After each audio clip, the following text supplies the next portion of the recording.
Why should I make food for you?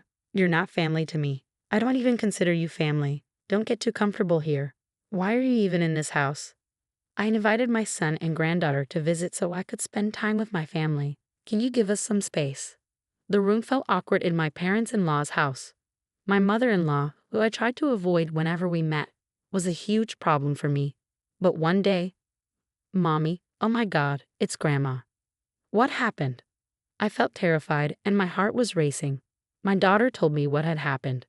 My name is Victoria. I married Jerry when I was 25 and had my daughter Olivia when I was 29. I stopped working and became a housewife after getting married. Now I'm 39 and my small family of 3 lives in a rented apartment. Life is good, but there's one big issue. Jerry's mom, Judy. She's always been a headache. She makes me miserable. She told me she doesn't accept me as part of the family. While she didn't directly oppose our marriage, she has been rude to me from the start. She used to show up without warning, get into my house, and complain about my cleaning and cooking. Before I was pregnant with Olivia, she made unreasonable demands like wanting me to have a boy. She even gave me her old clothes and said, "They will look good on you." Once, she even sent me rotten vegetables without asking. In short, she's done everything to make me feel bad. What keeps me going is that Jerry and Olivia always support me. When Judy and I fight, Jerry steps in. Olivia even tells her, "I don't like it when you say bad things about my mom."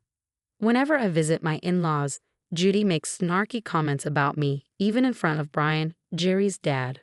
Brian tells her off, but she doesn't care and keeps treating me badly like it's normal. One day, Olivia came home from school looking sad. Usually, she greets me with a big "Mom, I'm home." But today, she was quiet. "Sweetie, you're home. What's wrong? Are you okay? Are you sick?" "Nothing, Mom. I'm fine."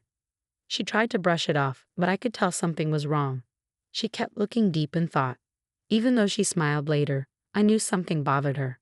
I didn't want to pressure her, but I couldn't just ignore it. That night, Jerry had to work late, so it was just the 2 of us for dinner. I thought she might open up then. As she ate her mac and cheese slowly, I started talking to her.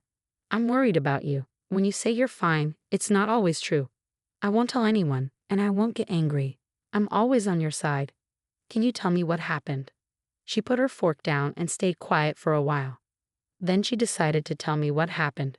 She explained it as best as a 10-year-old could. She had gone to play at a friend's house after school, just 15 minutes away. The friend's mom usually drove her back home.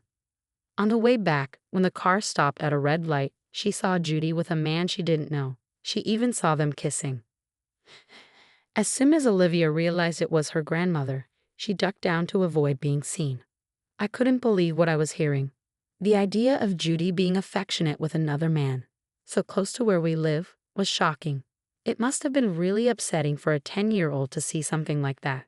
It seemed like Judy was involved in something inappropriate.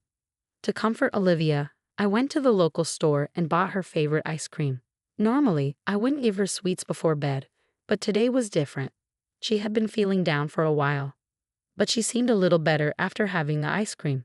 By the time she finished, she seemed almost back to normal. Still, I knew her heart was hurt. I decided to keep an eye on her for a while. Later, Jerry came home from work, tired, just half an hour after Olivia went to sleep.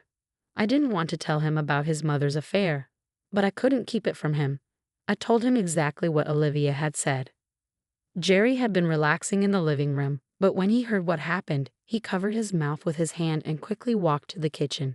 He came back looking shaky and said seriously. I could tell he was hurt and disgusted. After he calmed down, we started talking about what to do next. "What should we do? Should we tell Brian?" he asked. "We can't just leave it like this. If we tell him, we need more proof." I'm worried that Judy could make excuses with just Olivia's story. I agreed. We decided to hire a private investigator to look into Judy's affair. The investigator worked quickly and got us the evidence we needed. One of the photos showed Judy dressed in a way that didn't suit her age, hugging a young man. It was hard to see, but I had to face the truth. The investigator also found out who the young man was. He was a college student who was looking for older women.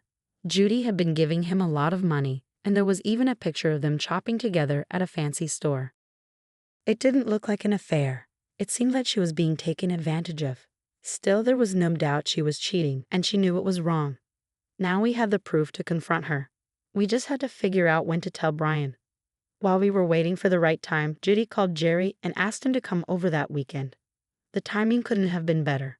If I went there, I was sure she would find a way to treat me badly. But if that happened, I could reveal everything. Who would be laughing in the end? The weekend arrived, and I usually dreaded visiting Judy, but today was different. I couldn't wait to expose her lies.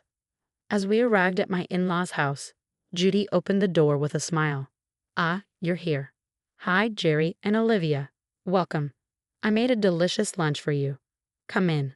As expected, Judy started her bullying right away. She acted like I wasn't there, turning her back to me and avoiding eye contact. Even though it irritated me, I tried to stay calm. Jerry was about to say something to her, but I stopped him. We had to be patient. It was better to let her keep acting like this and then reveal everything when we were in the living room. Brian was sitting on the sofa, watching TV. "Oh, Victoria, Olivia, and Jerry, welcome. Nothing exciting here, but make yourselves at home," he said. He always said my name first. It might have been nothing to him, but it always made me so happy. As we said hello, Judy smiled and said, "We got lunch delivered. Come, eat with us. I'm sure it's delicious." She set the plates on the table. The lunch was Thai food, papaya salad, pad thai, green curry, tom yum soup, and more. It looked great, but I was allergic to coriander, and Judy knew that. "You know, Judy, I'm allergic to coriander. I can't eat most of this," I said. She waved me off. "I know." Then she started speaking as if everything had built up inside her. "I don't need you to tell me what you're allergic to. I didn't make food for you anyway. My family is just me, Brian, Jerry, and Olivia. Why are you even here? I invited Jerry and Olivia, not you. You're so rude." She kept going. "Let me tell you something, Victoria. You should be ashamed of yourself. You're a lazy housewife who doesn't even do housework and just sits around. You don't work, and you don't take care of your house. What do you do all day? Are you having an affair or something?" "Who knows?" "Me? Having an affair?" I said, shocked. Jerry, standing next to me, looked disappointed. It was about time. I couldn't believe Judy was bringing up such a perfect topic. I asked Jerry if I could speak up, and he nodded eagerly. She had been so nasty to me and even traumatized Olivia. It was time to confront her. I took out the photos from my bag and handed them to Brian, not Judy. At first, they both looked confused, but once they realized what they were looking at, their faces changed. Brian's turned red, and Judy's went pale. I couldn't help but notice the difference. "What are these?" Brian asked. "These are photos of Judy having an affair with a young man," I said calmly. Olivia saw them together. She thought I was having an affair, but it looks like she was talking about herself. "No, that's not true. I'm not having an affair with Justin. It's just," Judy panicked and accidentally said the young man's name. Brian got even angrier. "Who's Justin?" "I heard you gave him a lot of money, maybe a couple thousand or even more," I said. "You're a housewife too. Where did all that money come from? It can't be from Brian, right?" I pressed. "You're so cruel. You shouldn't take advantage of his kindness." I took the chance to push her even harder. Judy was shocked, and though she tried to speak, no words came out. She probably never expected me to stand up to her. "Mom, you've been so good to her, haven't you?" "Why are you cheating on him?" Olivia said, speaking up. "I'm ashamed of you. Not only did you bully Victoria, but you're doing horrible things behind Grandpa's back. You don't love him. I'm sorry for him. I don't like you, Grandma." Jerry and Olivia both stared at her, angry. I knew something was wrong. "You've been sneaking around lately. I checked the bank account and saw you've been withdrawing money little by little. I never thought you'd be having an affair with someone so young." Brian shook his head in disbelief. Judy, feeling cornered, suddenly stood tall and lifted her chin defiantly. "What I do is none of your business. I'll live my life the way I want to," she declared. Brian shouted angrily at her, demanding she leave the house. His anger didn't fade, and soon the two of them filed for a divorce. Judy had no job or savings, so she couldn't send money to Justin anymore. He left her. "How did I find out?" Judy told me herself. She was desperate and came to our house, hoping we would feel sorry for her after hearing about her situation. I have no one else. Please, I'm sorry, Victoria, she begged. I don't trust you anymore. Why don't you live your life the way you said you would before? It's not my problem, I replied. Of course, I didn't feel sorry for her. I could never forgive her for what she did to Olivia. In the end, we had to call the police to remove her from our home. Brian had told all the relatives about Judy's affair and how she treated me, so she couldn't count on him either.